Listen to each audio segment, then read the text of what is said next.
But we're going to start at the beginning. So in about May, Timmy started coming to my house. He would come up. I have a turnaround spot, and he would come up to the turnaround spot, and he'd look around, and the dogs are barking and all that kind of stuff. And he done that about 4 times. And then one day I decided that I felt like that there was something that I needed to do. Like I needed to engage somehow. That's what I felt like. And I thought I was good, and I done some praying about it and stuff like that, even though I'm not perfect. When this all started out, it was never about money. You know, I spent a lot of time teaching Timmy things, and Timmy taught me things that I didn't even know about. Timmy taught me that you could be poor and you could have nothing, but he still had a lot more than what I had. We had so many good times together. It's just, you know, there was a point that I just don't have words to describe, that I could see that I seen things blossoming from him, and I seen change, and I seen positive change, and I don't know where it all come about. I never started my platform. You know, I probably had 20,000 subscribers whenever I started seeing things in Timmy that I wish that I could be myself. So Timmy has one up on me. I grew up not in a poor home, but there were things that I didn't have, and I got addicted to helping Timmy. I got addicted to helping the family. You know, I would go down and sit on the porch. I didn't care if Betty gave me a dirty coffee cup, as long as it had coffee in it and I had the chance to sit with them. And to me, that is what made me happy, was being with them. There's more things that we can go over. You know, I don't feel like I'm not out here hiding from nobody. I mean, I go home every night. Everybody knows where I live. My whole thought process is just doing the right thing. I've known Timmy my whole life. I've known the whole family my whole life. I grew up 4 miles up the road from Timmy. And, you know, we'd go down sometimes, and sometimes we'd go down and give him wood in the wintertime, and go down and give him pizza and stuff. People don't realize, you know, they say, why is it now that you just decided that you're going to be in their life? Whenever you get married and you have kids, things change. They just change. You know, I spent 13 years married, and I didn't have that opportunity. The house that I bought, I had it a year before I ever started doing anything with Timmy whatsoever. And whenever I bought that house, I just wanted somewhere that was quiet and I could be alone. And then I started working on the house, and I ended up gutting my whole house because I thought I was going to get it finished. But Timmy came into my life, and he changed that. You know, the things that we done together and stuff, and, you know, taking him fishing and sitting in a boat while he caught that big catfish, and he swore at me in the mouth about twice in the boat. I thought I was going to have to jump out. And taking him to the racetrack, letting him feel like he is number one, because to me, he is number one. They are number one. I know I have a lot of judges on here, but I know where my heart's at. And it's really hard for me to discuss things like this, especially how things have went and where they have went. Me and Betty had a conversation a long time ago when this all started. I asked her, I said, Betty, what do you want? And she said, I just want a house. I want a house built. She wanted it built across the road, because us country folk, we don't like sitting on our porch watching the trees. We like sitting on the porch and we like watching the cars go by. Make sure that we don't have any unwanteds down there. You just have to bear with me a little bit here. I'm having a hard time. You know, another thing that I'm aware of the police investigation, and I wasn't raised to dislike police. I understand they have an investigation. They got a job they need to do. I'm okay with that. Nobody has come to talk to me yet. That's just the fact of the matter. I mean, I could sit here till I'm blue in the face and tell people, you know, half the night, you know, what's right and what's wrong. What I can tell you that is right is that I only own one platform. I have Facebook, my own Facebook. That's it. I don't have no other platform, nor am I in control of any other platform. That's not mine. I have Messenger, you know. That's the only messenger I have. Most people know whenever they send me a message, they pretty much can tell who it is that you're talking about. I don't have no control over, you know, people can copy my name and they can make up a fake Facebook profile. You know, that's not my problem. It's not my fault. I don't have any control over that. You know, I've went several times and, you know, complained with Meta about people making fake Facebook profiles. There's nothing that I can do about it. So I want people to know that I only have one Facebook. I make money off of one Facebook. There is a contract. In the contract, it states that no matter what platform that there is, the Whittakers make a third off of it. And I know that I have one, and I know that there's 7 of them that I don't own that are making money off the Whittakers, and that pisses me off. I'm not going to go I'm not going to go bad mouthing nobody. I'm just going to leave it as it is. I'm going to let it all work out. I have nothing to hide, and I have nothing to be ashamed of. The platform that I have control over is my own Facebook. There's like 3 Facebooks now of the Whittakers. There's Instagram, TikTok, YouTube is where a lot of you people have made donations to. I do not have control over those donations, nor do I get any of those donations. So that needs to be investigated heavily. I can't come on here and tell people. I'm not going to come and tell you something that ain't true. I'm going to tell you what are facts. I met Eric through him sending me a message through GoFund. And I responded back to Eric, and the reason that I did is because on one side, there was dad talk and talking about like how fathers get railroaded by the system. And then on the other side, there was my dad was a preacher and I grew up in church and all that kind of stuff. Well, anybody that has a platform that would want somebody to help them, that's what they think about. Any guy that's on here right now, you would think about the same thing. You're like, it's good that we have an advocate for dads. And so that's how me and Eric got acquainted. The thing about it is that once Eric got acquainted, things started changing. He wanted to do different things. He always brought up the Amish, and always brought up Robert Mast. I mean, like, this was on a daily. My concern and where my heart was at, I just wanted the Whittakers to have a house. I wanted them to have a country house. Me and Betty talked about having porch swings on and stuff and sitting out there drinking coffee. And even though I'm not chewing snuff this evening because I know I got a lot of hay over at, sitting on a porch drinking coffee and spitting snuff. That's country. And a lot of people don't understand the thing about being country. When you're raised up country, you're eating deer meat and you're going fishing and having catfish fries and stuff like that. I don't know what people do in Georgia, but we don't do that in West Virginia. I seem to think that we have a tradition, really good tradition here in West Virginia. A lot of people don't like buttermilk and cornbread. I like buttermilk and cornbread. And I like pickled corn. A lot of people don't even know what that is. But it's just a way of life, I need people to understand that I haven't been coming on here because I have something to hide.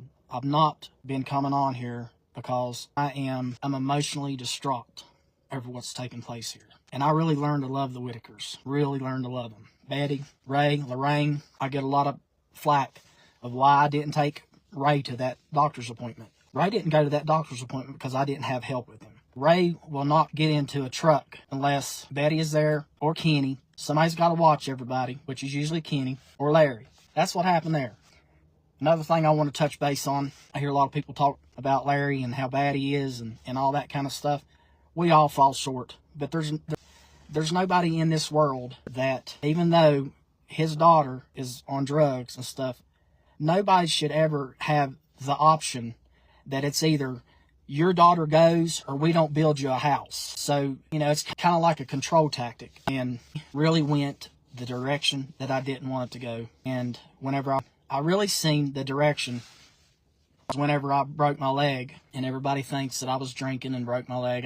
I'm not a drinker. I might drink a beer every once in a while, but I just don't do that. And how that happened, everybody says, we want to know how you broke your leg. Well, I'm going to tell you how I broke my leg. So me and a guy had went up the road in a side-by-side, and I thought I was going to be Dukes of Hazzard and spin around in the road. And I forgot that I didn't turn the four-wheel drive off, the differential lock on it. So whenever I went to do the spin, it flipped. And it just flipped on its side, which, it wasn't really that bad. So I ended up getting out. Well, I had somebody that was helping me, and we were lifting it up. And we'd got it maybe 1.5 feet above my leg. And at that time, he couldn't hold on to it no more.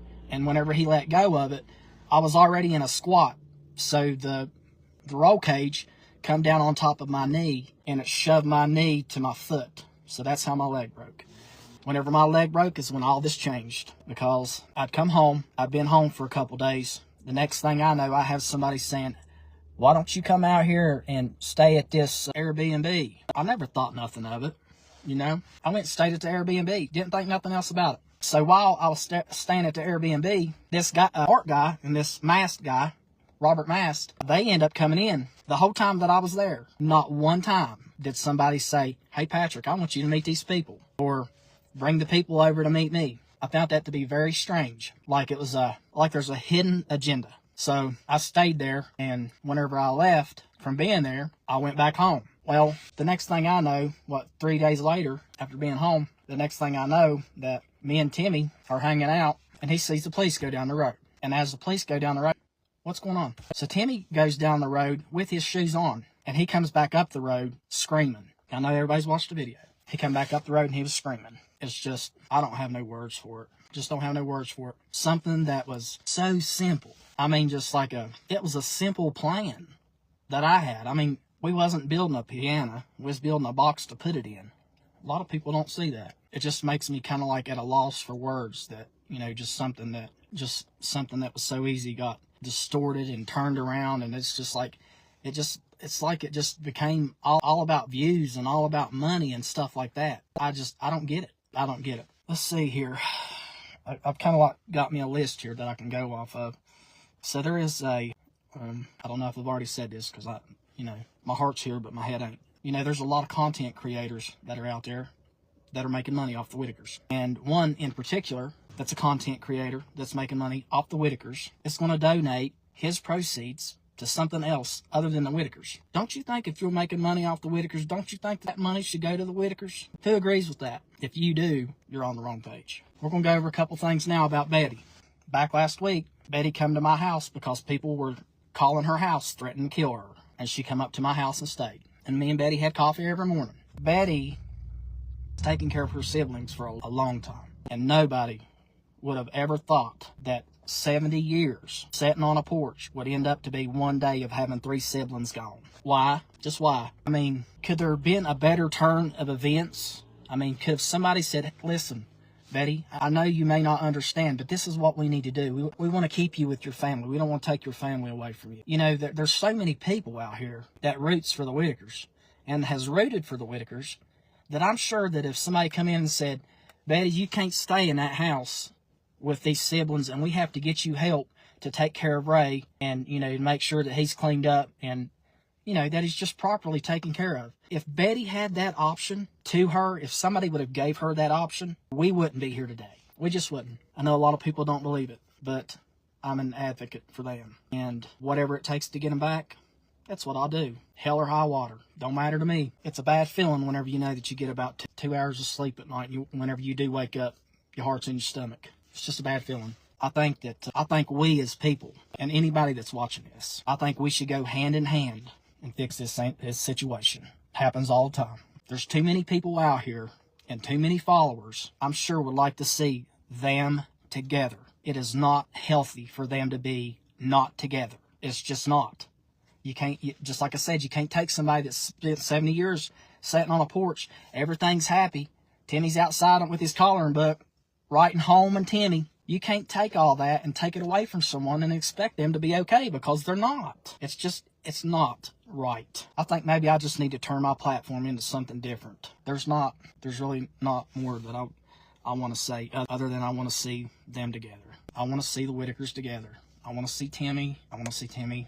I want to see Ray. I want to see Lorraine. Their house, come to find out, their house, Betty's house, is not condemned. Betty's house it just needs cleaned. It needs a little bit of elbow grease, and I'm sure there's a lot of people out here that care for them that would, you know, maybe chip in and want to help. I would help, but I have a broke leg. So people, we got to stop thinking about the arguing and fighting and the putting people down and just being cruel and nasty and all that kind of stuff. That's not going to fix this.